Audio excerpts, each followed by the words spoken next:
Yeah, thank you for that live report. Continuing now with our border coverage, the Border Patrol in El Paso intensifying their efforts to curb illegal immigration in an area that's frequently used by both migrants and smugglers. That's right. So more barriers were put up this week near Sunland Park, New Mexico. Agents say smugglers often take migrants through these treacherous paths near Mount Cristo Rey. The barriers are meant to slow crossings and buy agents some time, but are they effective?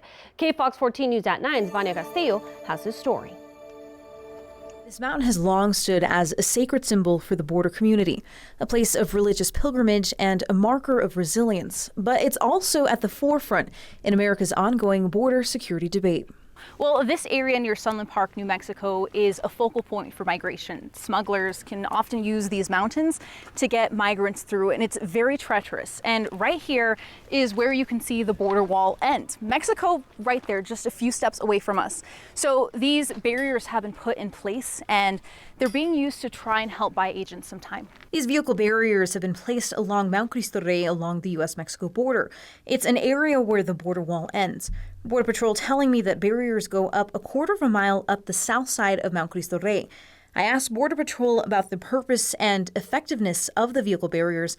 Take a listen to that conversation. For years, for us in El Paso sector, this area has been very active with illegal aliens making entry into the U.S.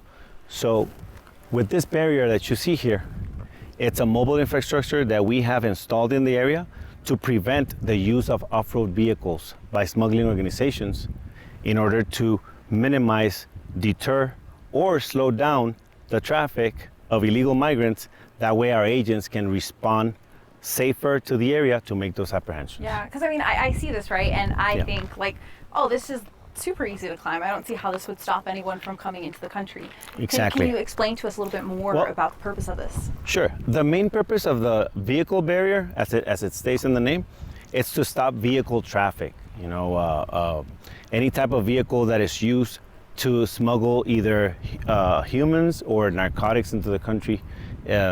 So what it does is allows us to slow that traffic down. But critics question the effectiveness of these barriers. We've seen temporary barriers like this before, and they're often replaced by permanent solutions that cost millions. So the question is this a Band-Aid or a part of a broader security plan? So I think that it's a visual deterrent. Places where Texas DPS and the National Guard have put up concertina wire, other barriers, those will have some effect, but I think that the broader effect is a signal to immigrants that are on the Juarez side about not coming over. Reporting from the U.S.-Mexico border, I'm Vania Castillo.